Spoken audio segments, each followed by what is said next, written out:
Brujería. Relato anónimo, basado en un hecho real. Adaptada por Eduardo Liñán. Mi historia comienza hace algún tiempo. Durante 4 años viví en un infierno. Mi salud física y mental se vieron comprometidas por un extraño suceso, el cual casi acaba con mi vida, y en donde la brujería, hasta ese momento, creía que solo eran cuentos. Supe en carne propia lo real y peligrosa que puede llegar a ser esta práctica. Este es un testimonio de lo que me sucedió. Mi vida era tranquila. Me había casado con un buen hombre. Al principio nuestra vida comenzó siendo feliz, pero conforme pasaban las semanas, yo empecé a enfermarme. Al principio de cosas comunes, gripes, fiebres, cansancios, los cuales veía normales. Mas sin embargo, los padecimientos comenzaron a hacerse más frecuentes. Los síntomas de mis enfermedades eran cada vez más raros. Mis piernas se me debilitaban al grado que no podía dar ni un paso sin caerme. Mi piel comenzó a secarse y a ponerse oscura. Perdía cabello de manera alarmante. Al cabo de 1 año de enfermedades raras, llegué a bajar 25 kilos. Poco a poco me estaba quedando los huesos. Visité innumerables doctores y especialistas, y cada uno me daba diferentes diagnósticos que resultaban ser errados.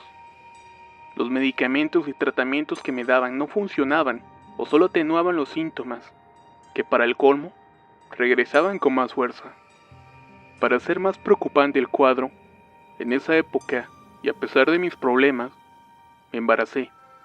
Fueron los meses más tortuosos a consecuencia de todo lo que me estaba ocurriendo. El embarazo fue de alto riesgo. Estuve prácticamente entrando y saliendo del hospital durante ese periodo. Aún así, tuve muchos problemas para lograrlo. Pero por fin, y a pesar de todos los pronósticos, di a luz a un par de gemelas. Estaban sanas y sin mayores problemas. Eso significó un alivio para mí y me llenó de mucha esperanza. Pasaron 40 días del alumbramiento y mi salud no mejoró. Al contrario, empeoraba más. Comencé a tener problemas estomacales que me hacían vomitar y tener diarrea. Lo más extraño es que vomitaba y defecaba una especie de líquido negro y bastante espeso, el cual apestaba horriblemente. A raíz de esto adelgacé aún más. Las cosas en mi casa también empezaron a volverse horribles. Perdí mi empleo por no poder caminar. Mi cuerpo estaba tan debilitado que ni siquiera podía cargar o darles de comer a mis hijas.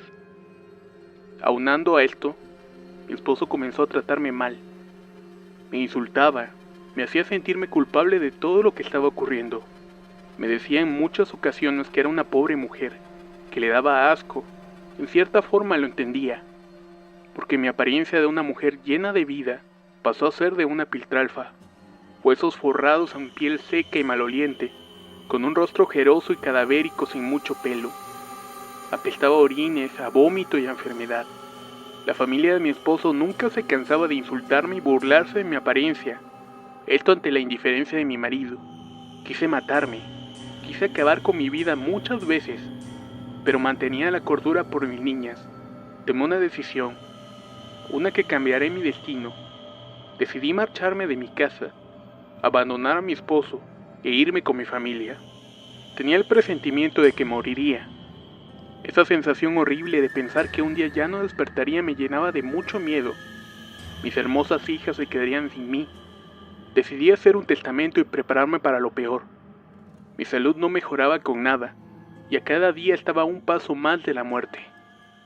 Mi madre, creyente de muchas cosas y platicando con amigos y familiares, coincidieron en que debieran llevarme con una señora a hacerme limpias. Yo, sin nada que perder, acepté, y me llevan con una que vivía en Santa Catarina. Al entrar en su consultorio me vio y se sorprendió. Determinada nos dijo a mis papás y a mí que no podía hacer nada, que si me ayudaba ella podría poner su vida en riesgo. Salimos de ahí, y yo pensaba en sus palabras. Mis papás no se desanimaron, y me llevaron con otra que recomendaban por el rumbo de Cumbres. Obtuvimos la misma respuesta. La señora alegó que mi mal estaba muy avanzado, que era víctima de una brujería bastante fuerte, y que no podía hacer nada por mí.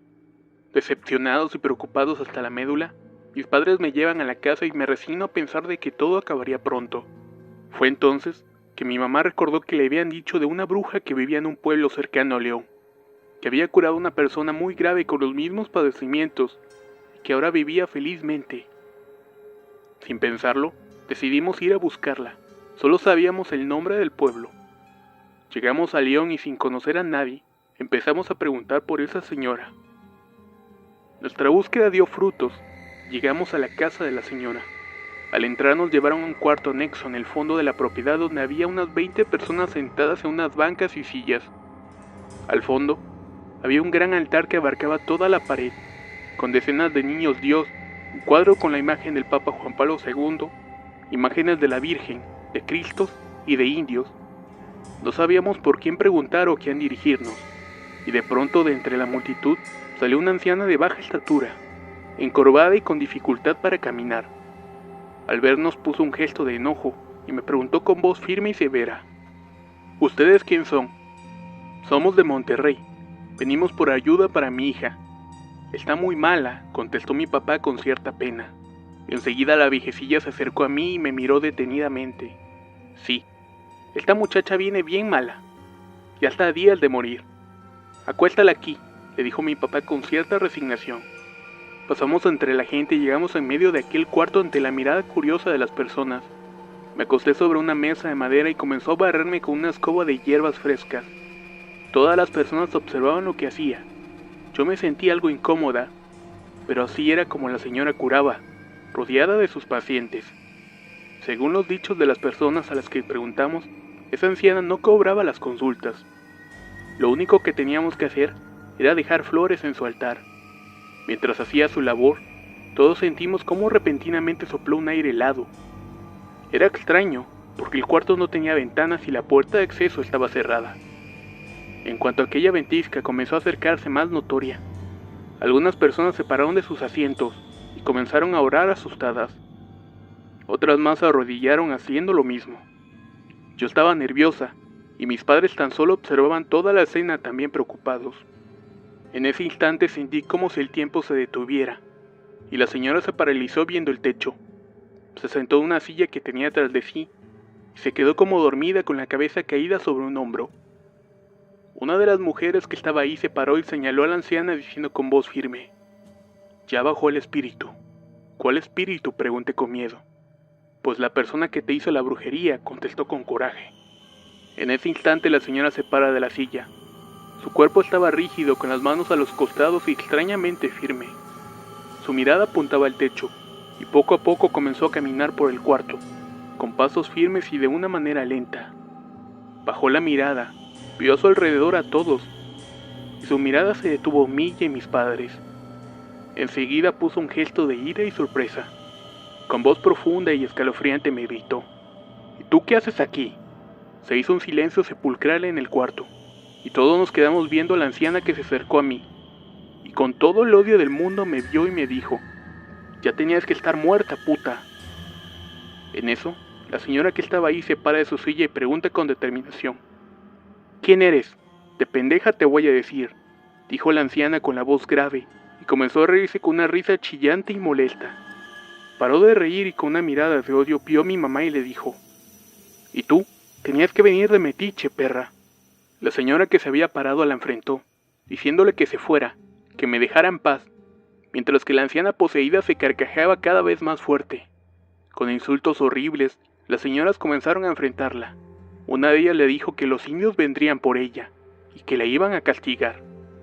En ese momento la cara de la anciana cambió y puso un gesto de preocupación y miedo. Se arrodilló y suplicó que no le hicieran nada. Mi padre hasta ese momento no creía en nada. Pensaba que todo era una chapucería de las señoras, un teatro fingido para sacar dinero o mandarnos a otro lado.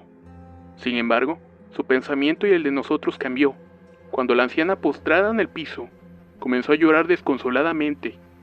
Ella dijo algo que nos dejó sorprendidos, y que nos quitó la venda de los ojos.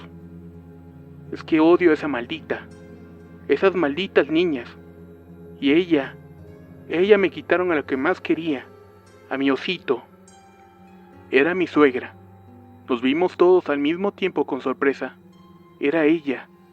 Así le decía a mi esposo, Osito, y era algo que nadie podía saber, porque nadie sabía de nuestra partida a León, ni siquiera nuestros nombres o de dónde veníamos, ni siquiera el apodo de mi esposo y el que yo tuviera hijas. En eso la anciana se desmaya y cae al piso agobiada. La gente la ayudó a incorporarse y se dirigió a mí. Tu mal es muy grande. Vas a tener que venir todos los días a hacerte unas limpias por mes y medio. Tenemos que desbaratar los males que cargas y alejar al acechador. Ahí comenzó mi curación. Cada sesión era distinta a las demás. Ella me recorría con sus manos como sacudiéndome. Me estiraba la piel y sentía como si despegaran pedazos de mí. No me dolía, pero sentía el jaloneo. En ese entonces pesaba un poco más de 30 kilos. Mi rostro era completamente cadavérico, con grandes ojeras y mis ojos hundidos. Había perdido casi todo mi pelo. Mi piel, que era blanca, se había tornado oscura. Y no podía caminar. Al hacerlo, mis piernas se doblaban. Mi vagina estaba sin piel, al rojo vivo. Cualquier rozón era ardor y dolor. No podía sentarme o estar mucho tiempo de pie. Sangraba y no me cicatrizaba con nada. Eso era algo que la señora no sabía. Durante las sesiones, cada que había la limpia, me decía la magnitud del trabajo y el mal que me habían hecho. Mi esposo tenía aversión por mí, porque habían enterrado un muñeco hecho de tela y cabellos míos, y que lo habían enterrado cerca de un perro que tenían amarrado, y que cada que orinaba y defecaba, toda esa pestilencia afectaba las relaciones con mi esposo. Habían sacrificado y decapitado un coyote. Su cabeza cercenada la habían puesto sobre otro muñeco. Toda la putrefacción había recaído sobre mí, y eso afectaba mi rostro, mis facciones y mi piel, la cual estaba llena de pústulas, con la intención de hacerme ver horripilante. Incluso, no sé si fue la superstición, pero juraba que mis orejas se estaban estirando. La negrura de mi piel también reflejaba otro trabajo, en donde habían hecho otro fetiche de mí, y lo habían asado en carbones curados para hacerme brujería. Todo lo anterior iba encaminado a que mi esposo me despreciara, sintiera asco y repulsión hacia mí. El problema de mi vagina radicaba en el hecho de que en mi baño habían tirado otro trabajo, el cual poco a poco comenzó a despellejarme. Cualquier contacto con la piel me ardía horriblemente. Habían hecho otro muñeco con la intención de amarrarme las piernas con alambre. De ahí la dolencia de mis piernas y la dificultad para caminar. Lo peor fue cuando la anciana, después de sobarme el estómago, hizo que empezara a devolver. En una cubeta saqué todo lo que tenía dentro. El atole negro y apestoso que salía de mí ocasionaba que tuviera espasmos terribles y vomitara con cierto dolor. Cuando por fin terminó aquello, la anciana acerca a mí la cubeta donde había devuelto. El horror me invadió cuando vi en ese líquido negro y espeso vi renacuajos y pequeñas ranas que agonizaban entre aquella asquerosidad. Por esa razón no podía comer o alimentarme bien. Casi al finalizar el tratamiento, la anciana me pidió revisar a mis hijas, para ver que no tuvieran algún mal. A una de ellas la hizo toser y comenzó a sacar flemas. Al revisarla, nos dimos cuenta que habían cosas raras entre la mucosidad. Eran pedazos de plástico, como de bolsas de supermercado. Me preocupé porque desde que nacieron, ella en particular tenía problemas con sus bronquios y corazón. Al llegar a Monterrey, la revisamos y no encontraron nada. Estaba totalmente sana.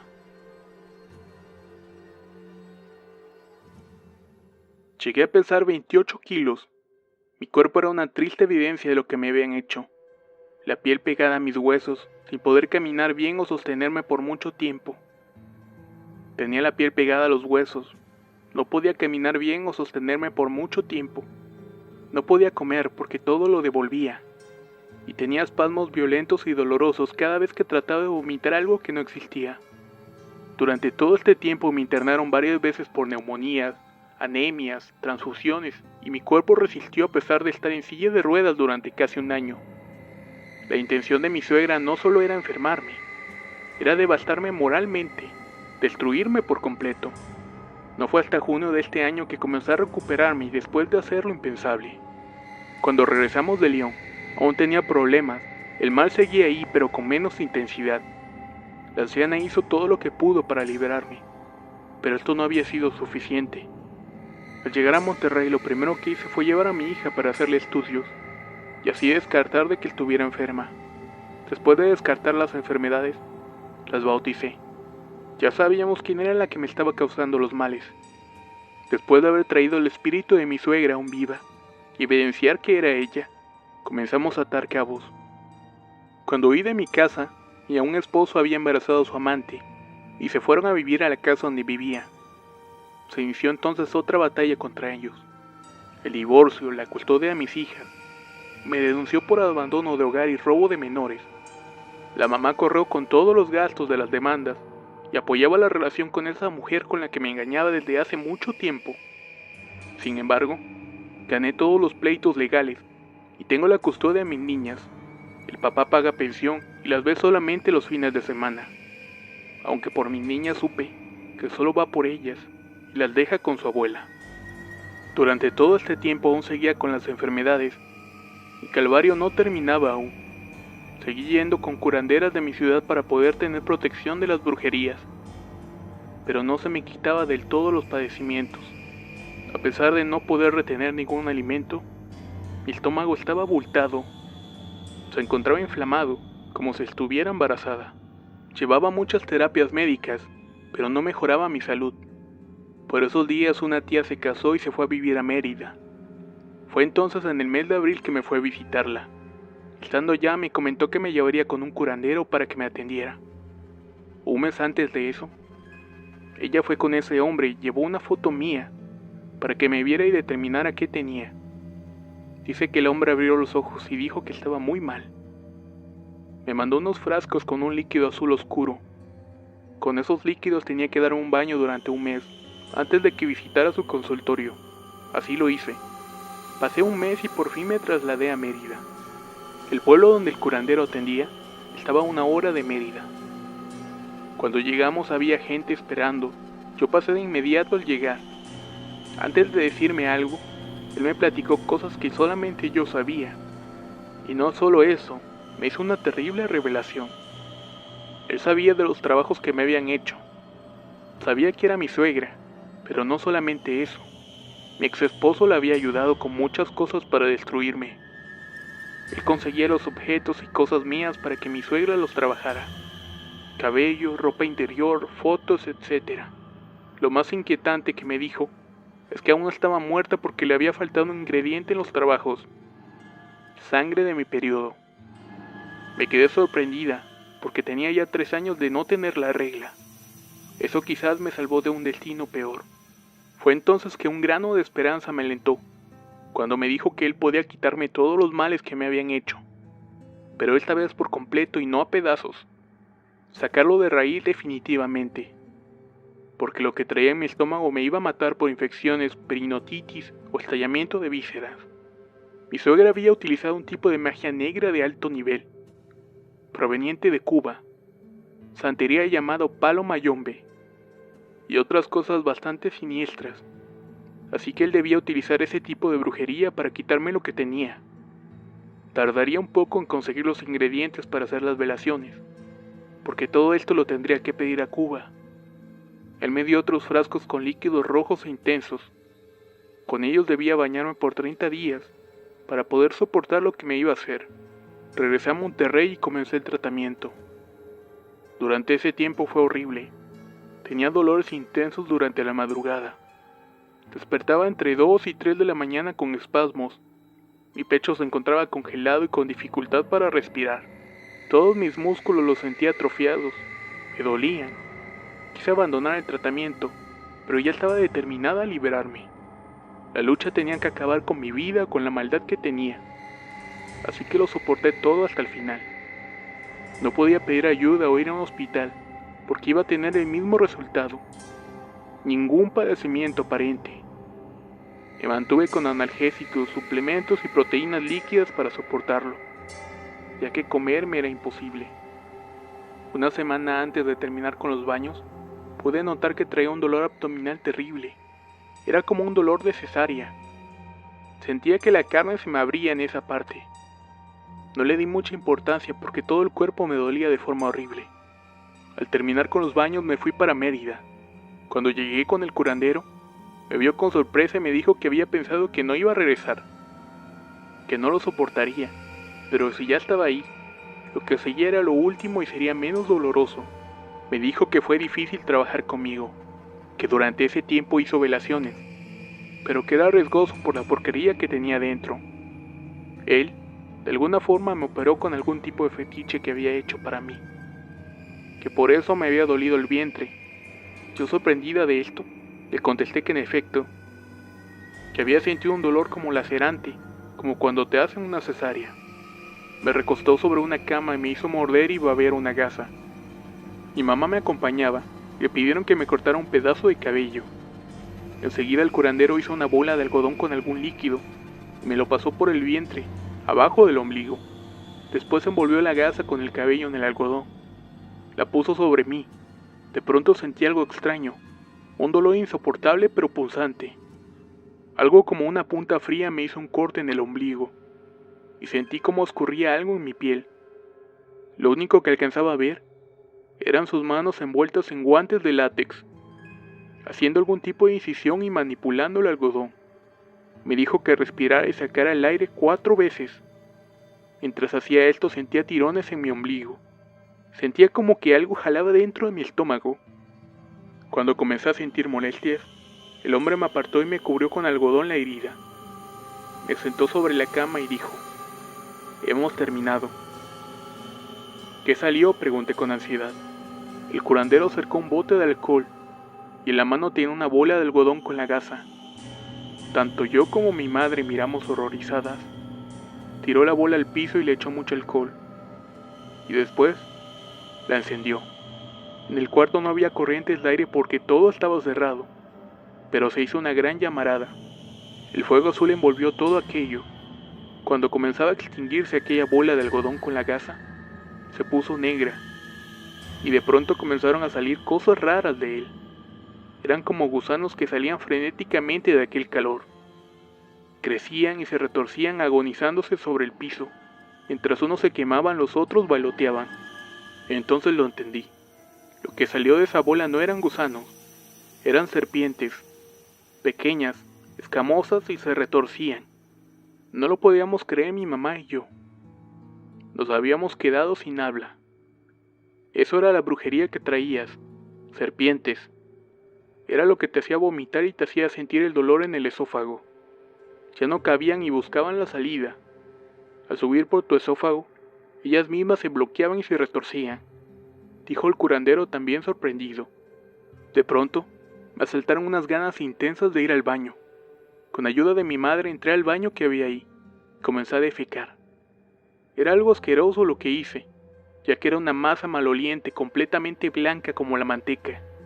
Parecía que todo el horror que había pasado había salido por ahí. Horas después sentí hambre. Quería comerme al mundo. Por primera vez en mucho tiempo comí y no devolví nada. Eso me emocionó hasta las lágrimas. Ya me sentía mejor. Regresamos a Monterrey. A la semana comencé a arreglar de nuevo, después de tener 3 años que no lo hacía. Fui con un especialista y después de exámenes determinaron que todo estaba bien. Ni azúcar, ni anemia, ni nada. Volví a subir de peso. Los médicos me retiraron muchos medicamentos y no se explicaban la mejora que había tenido. Las taquicardias se habían desaparecido. Ya no me agitaba a realizar cualquier actividad. Aún tengo un cabo suelto. Desde abril, mi exmarido y su madre no han sabido más de mí. Ellos creen que aún estoy mal y que no tardo en morir. Quiero que lo crean. El curandero me dijo que por el momento es mejor que no me vean. La terrible realidad de lo que me pasó obedece a esto: ambición. Yo tengo unos seguros cuantiosos. Cuando recién empezaba con mi marido, me di cuenta que mi suegra tenía otras intenciones. Ahora también supe que mi exmarido las tenía también. Comencé a sospechar cuando mi exsuegra se quedó con mi acta de matrimonio y no me la quería devolver. Siendo más astuta que ella, le comenté que la necesitaba, porque tenían que poner a su hijo como beneficiario. En ese mismo rato me la dio, y mi esposo comenzó a preguntarme y a investigar cuánto dinero era. Eso me abrió un poco más los ojos. Aunando a eso, la familia de él se quería quedar con la casa donde vivíamos. Mi ex esposo la sacó estando soltero, Tenía planeado vivir ahí. Todos ellos. Pero sus planes se arruinaron cuando salí embarazada. Eso puso a toda su familia furiosa por haber truncado el deseo de vivir ahí. Cuando me llevó a vivir a su casa, su familia me condicionó que si iba a vivir ahí, yo tenía que ampliar y amoblar la casa, porque su hijo ya había puesto la casa. Ellos tenían la idea de que también su hijo se había quedado sin dinero por comprar esa casa, así que yo tuve que correr con los gastos de la boda. Mi vida llena de mezquinidad, abuso y enfermedad comenzaron en el momento que me casé con él y me fui a vivir a su casa. A pesar de casarnos, él no dejó a la otra mujer. Mi suegra apoyaba y cubría el engaño de su hijo.